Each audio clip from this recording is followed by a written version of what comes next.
दोस्तों आप सभी का स्वागत है स्लीपी क्लासेस के आज के हमारे सेशन में। तो आज हम फ्यू मिनट सीरीज में देखने वाले हैं एक इंपॉर्टेंट टॉपिक को, दैट इज कम्युनल वॉयलेंस। इसको देखेंगे हम from ethical perspective. Communal violence होता क्या है? कम्युनल वॉयलेंस यानी वो वॉयलेंस है जहाँ पे कम्युनिटी इन्वॉल्व है। कम्युनिटीज जो डिवाइडेड है on the basis of religion, से रेस, कास्ट, एथनिसिटी, वो अगर कंफ्लिक्टिंग सिचुएशन में आ जाती है और वॉयलेंटली कंफ्लिक्ट करती है तो उसे कम्युनल वॉयलेंस कहते हैं। तो इंडिया में ये कोई नई चीज़ नहीं है। प्री कॉलोनियल टाइम से आज तक हम कम्युनल वॉयलेंस देखते रहे हैं हमारे हिस्ट्री में, और रीसेंट एग्जाम्पल है मणिपुर और हरियाणा का। वॉयलेंस जो हुआ वो कम्युनल वॉयलेंस ही था। क्या इंपॉर्टेंट रीजंस है why this communal violence happens in our country, especially South Asia में देखें तो सबसे इंपॉर्टेंट रीजन है वो है पॉलिटिकली मोटिवेटेड एजेंडा। कुछ इंडिविजुअल्स, कुछ ग्रुप्स जो है पॉलिटिकल गेन के लिए जो एग्जिस्टिंग फॉल्ट लाइन्स है बिटवीन कम्युनिटी उसको एक्सप्लॉइट करती है और कलेक्टिव गुड को वो कॉम्प्रोमाइज कर देती है। कलेक्टिव गुड क्या होगा? Social wellbeing, law and order. Economic disparity भी बहुत इंपॉर्टेंट रीजन रहा है फॉर कम्युनल वॉयलेंस।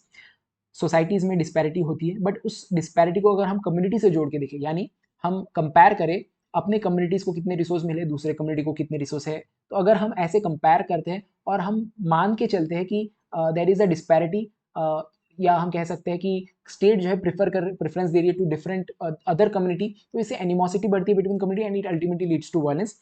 तो यहाँ पे स्टेट के पर्सपेक्टिव से अगर देखें तो they have to ensure that they follow a particular principle. John Rawls का प्रिंसिपल है थियोरी ऑफ जस्टिस, और एक टूल भी उन्होंने दिया है, व्हील ऑफ इग्नोरेंस। तो इसका अगर इस्तेमाल करेंगे it would lead to fair allocation of resources. Historical grudges भी बहुत इंपॉर्टेंट कारण रहा है, स्पेशली साउथ एशिया में।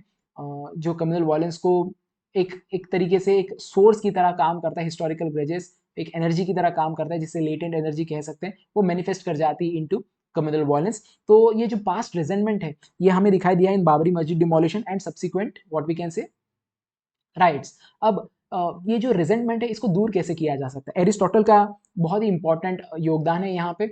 वर्च्यू एथिक्स में वो कहते हैं कि जो एक फुलफिलिंग लाइफ है वो आप फुलफिलिंग लाइफ कब जी पाओगे? जब आप एक इंपॉर्टेंट वर्च्यू को सेंट्रल या फिर बहुत ही अहम स्थान दोगे अपने जीवन में, दैट इज फॉरगिवनेस। अगर आप फॉरगिव करते हो लोगों, then you will be able to live a fulfilling life. Otherwise we will always have resentment for others which act as a poison. और यही चीज हम एक्स्ट्रापोलेट कर सकते हैं टू कम्युनिटी ऑल्सो, कि हमने पुराने जो भी रॉन्ग डूइंग्स है उसको फॉरगिव करना चाहिए और जो है आगे बढ़ना चाहिए। इससे कम्युनिटी में कोई एनिमोसिटी नहीं रहेगी and it would not lead to communal violence. इसके अलावा मिस इन्फॉर्मेशन और प्रोपोगेंडा, ये भी एक इंपॉर्टेंट जो आज की डेट में एक कारण बन चुका है फॉर कम्युनल वायलेंस, क्योंकि मैसेजिंग की जाती है, प्रोपोगेंडा या फिर फॉल फेक न्यूज़ फैलाई जाती है। रिसेंटली अगर आप देखोगे कि नूह में जो वायलेंस हुआ, तो जो सोशल मीडिया पेजेस थे वहाँ पे अभद्र टाइप के कमेंट्स हुआ करते थे। तो ये जो कमेंट्स है ये डर का माहौल पैदा करती है, ultimately it leads to violence. तो ये जो फेक न्यूज़ है, मैसेजिंग है, डिसइंफॉर्मेशन या प्रोपोगेंडा है, वो एक बहुत ही इंपॉर्टेंट प्रिंसिपल को अंडरमाइन करती है, दैट इज ट्रुथ और what we can say honesty. इसके अलावा कल्चर और आइडेंटिटी क्लैशेस भी हैं। हर कल्चर चाहती है उसको रिस्पेक्ट किया जाए, बट कभी ऐसा हुआ कि एक कल्चर दूसरे कल्चर को डिग्रेड करती है, सप्रेस करती है, तो ये वॉयलेंस को तो लीड करती है, बट ये इन्फ्रिंज करते हैं बहुत ही इंपॉर्टेंट प्रिंसिपल को, दैट इज कल्चरल रिलेटिविज्म। एक प्लूरल कंट्री में कल्चरल रिलेटिविज्म बहुत इंपॉर्टेंट है, क्योंकि इसमें सिखाया जाता है कि हमें दूसरे कम्युनिटीज की रिस्पेक्ट करनी चाहिए।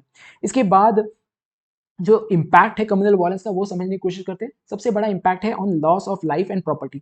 जो ह्यूमन लाइफ है इसको सैंक्टोमोनियस या फिर हम कह सकते हैं होली माना गया है, और अगर किसी की जिंदगी चली जाती है, उसकी जान ली जाती है, then it leads to a profound ethical violation. क्योंकि अगर हम देखें इवन इन जुरिस्डिक्शन और जुडिशरी वी से और वी डिबेट ऑन वेदर जो कैपिटल पनिशमेंट है वो सही है गलत है, बट यहाँ पे तो इलीगली किसी की जान ली जा रही है, so it leads to profound ethical violation. Property damage भी रिप्रेजेंट करता है neglect for others right and efforts. Psychological trauma, ये भी बहुत इंपॉर्टेंट चीज़ है। आपने देखा होगा कि जो मणिपुर में वायलेंस हुआ उसमें महिलाओं के साथ दुष्कर्म किया गया, और ये जो दुष्कर्म है इसका साइकोलॉजिकल ट्रॉमा रह जाता है in the communities, which again leads to violence in the future. तो कैरल गिलिगन का एक बहुत इंपॉर्टेंट कंसेप्ट है care based ethics. Carol Gilligan एक फेमिनिस्ट एथिसिस्ट थी। उन्होंने कहा था कि हमें प्राइमेसी देनी चाहिए ऑन रिलेशनशिप एंड केयर। और ये जो इंपॉर्टेंट प्रिंसिपल है कि हमें अगर सोसाइटी में बॉन्ड लाना है लोगों के बीच में या एक यूनिटी लानी है, सो केयर एंड कंसर्न होना चाहिए आपके रिलेशनशिप में। इसी पर्टिकुलर प्रिंसिपल को ये कम्युनल वायलेंस इन्फ्रिंज करती है, because it leads to psychological trauma and then you will not care about others. इसके अलावा जो नेक्स्ट इंपॉर्टेंट इम्पैक्ट है कम्युनल वायलेंस का वो सोसाइटल पोलराइजेशन। पहले से ही हमारे कम्युनिटीज में, सोसाइटीज में कुछ फॉल्ट लाइन्स है, उसको और बढ़ा देता है कम्युनल वायलेंस, सोसाइटल बॉन्ड को वीकन कर देता है। और जो बहुत ही इंपॉर्टेंट वैल्यू चेरिश किया जाता है इन प्लूरल सोसाइटी, उसको वो जिसे हम यूनिटी कहते हैं, उसको वो कॉम्प्रोमाइज कर देता है, तो सोसाइटल ओवरऑल वेलबींग को हम जो है इंश्योर नहीं कर पाते। इकोनॉमिक सेटबैक भी है, जब भी कम्युनल वायलेंस होता है there are people who migrate to other countries और other states for the fear of their life. At the same time those people who are dependent on their jobs they are no more in that place, it leads to impact on livelihood. तो livelihood पे impact होता है, तो एक ethical dilemma आ जाता है कि हम जब सोसाइटल वेलबींग की बात करते हैं, इकोनॉमिक वेलबींग की बात करते हैं, तो क्या ये इकोनॉमिक वेलबींग और सोसाइटल वेलबींग कुछ लोगों के लिए है या सभी के लिए? तो अगर हम एथिकल डायमेंशन से देखें then it should be for everyone, क्योंकि यही जो एक प्रिंसिपल है हमारा यूटिलिटेरियन प्रिंसिपल, इसको अंडरमाइन तब किया जाएगा जब हम किसी एक कम्युनिटी के बारे में ही सोचें, क्योंकि यूटिलिटेरियन प्रिंसिपल कहता है कि we have to seek maximum happiness for maximum number of people. तो अगर 2020 के दिल्ली राइट्स की बात करें then it impacted the economy. कई सारे businesses specially North East Delhi के रीजन में they suffered major losses which they were not able to recover. Erosion of democratic and secular value, ये भी एक इंपॉर्टेंट इंपैक्ट रहता है ऑफ कम्युनल वायलेंस। डेमोक्रेसी जो है वो चैंपियन करती है इक्वल राइट को। आप डेमोक्रेसी की जब भी बात करते हो तो इक्वल राइट्स सामने आता ही, it is the foundation of democracy. जब कम्युनल वायलेंस होता है उसका नेचर ही डिस्क्रिमिनेटरी होता है, जो कि चैलेंज करता है इस फाउंडेशनल प्रिंसिपल को of equal rights which is ultimately leading to democracy. अब क्या क्या सोल्यूशन हो सकते हैं टू एंश्योर कि कम्युनल वायलेंस ना हो, अगर होता है then how to deal with it? तो जरूरी हम स्ट्रेंथन करें लीगल मैकेनिज्म, जो लॉज बनाए गए हैं as per social contract theory. जो स्टेट है उसका एक बहुत बड़ा दायित्व है कि वो उस स्टेट के जो भी सिटीजन है उनके राइट्स को प्रोटेक्ट करे, उनके लाइफ को प्रोटेक्ट करे। तो एक बहुत बड़ा रोल हो जाता है ऑफ स्टेट कि दे implement laws stringently, especially the laws related to communal ones, हो सकता है of hate speech, of inciting violence and likewise। अगर वो वायलेंस हो जाता है उसके बाद भी जो दायित्व है of state is to ensure justice and accountability. अगर ये नहीं कर पाते तो जो इंपॉर्टेंट प्रिंसिपल है ऑफ फेयरनेस और रिस्पॉन्सिबिलिटी, इसको हम कहीं ना कहीं कॉम्प्रोमाइज कर देंगे। इंटर कम्युनिटी डायलॉग, ये भी बहुत ही इंपॉर्टेंट एस्पेक्ट रहता है जब हम बात करते हैं ऑफ से कम्युनल वायलेंस। जो कम्युनिटीज है जिनके बीच में कोई खाई तैयार हुई है, अब इसको दूर करने के लिए कम्युनिटी डायलॉग, ओपन चैनल्स होने चाहिए, ओपन डिस्कशन होना चाहिए।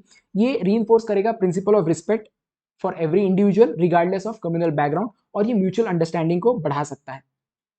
एजुकेशनल रिफॉर्म भी इंपॉर्टेंट एक जरिया हो सकता है जिससे हम कम्युनल वायलेंस को दूर कर सकते हैं। तो हमें इम्पार्ट करने पड़ेंगे लेसन्स ऑफ कम्युनल हार्मोनी, जो कि एक वर्च्यू क्रिएट करेगा ऑफ यूनिटी और what we can say of tolerance towards other community, जो कि काउंटरैक्ट कर सकता है किसी भी सोसाइटल डिवीजन को। एजुकेशन सिस्टम में एम्फसाइज करना चाहिए कुछ इंपॉर्टेंट प्रिंसिपल्स को, जैसे कि unity, tolerance and mutual respect, जो कि सर्व करेगा as a what we can say moral duty for nurturing harmony and mutual comprehension among future generation. एक बहुत ही इंपॉर्टेंट इनिशिएटिव है इंडिया में, एक भारत श्रेष्ठ भारत। ये बहुत ही अच्छा इनिशिएटिव है जो टॉलरेंस बढ़ाता है टुवर्ड्स अदर कम्युनिटी, जहाँ पे स्टूडेंट जो है दूसरे कल्चर से जो है परिचय होता है उनका, and they what we can say cherish, they value other cultures. तो कल्चरल रिलेटिविज्म को यहाँ पे हम बढ़ा पाते हैं। मीडिया की बहुत इंपॉर्टेंट रिस्पॉन्सिबिलिटी है, they have to ensure that they stick to the principle of ethical journalism.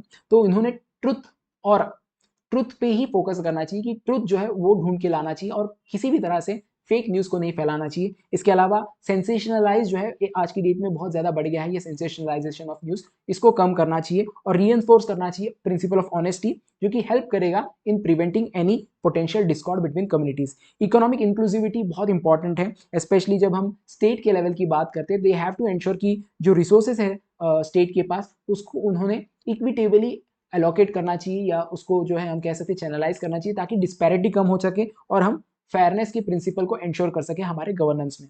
Community youth engagement, ये भी किया जा सकता है। एरिस्टोटल का एक कंसेप्ट है, उन्होंने पोलिस, या जिसे जो साधारण भाषा में कम्युनिटी कह सकते हैं, इसको एडवोकेट करा था कि जो कम्युनिटी है या फिर पुलिस जो है, it can act as a conduit for what, for prosperous life. एक चैनल के रूप में ये काम कर सकता है। जैसे आप देखोगे कि हम इन्वॉल्व कर सकते हैं कम्युनिटीज को, पर्टिकुलरली यूथ को, in what we can say bridging the divide between communities. जो हार्मोनियस फ्यूचर हम खुद के लिए और अपने बच्चों के लिए कमिट करना चाहते हैं, उसको वो एंश्योर कर सकता है। एक बहुत ही अच्छा एग्जाम्पल है, उदाहरण यहाँ पे यूथ ऑर्गेनाइजेशन का, यूथ फॉर पीस। जब भी कहीं पे कम्युनल टेंशन होता है तो ऐसी जगह पे this organization go and they try to sensitize people, they try to engage into peace building exercise and community service, और इससे ये टेंशन को रिड्यूस कर पाते हैं।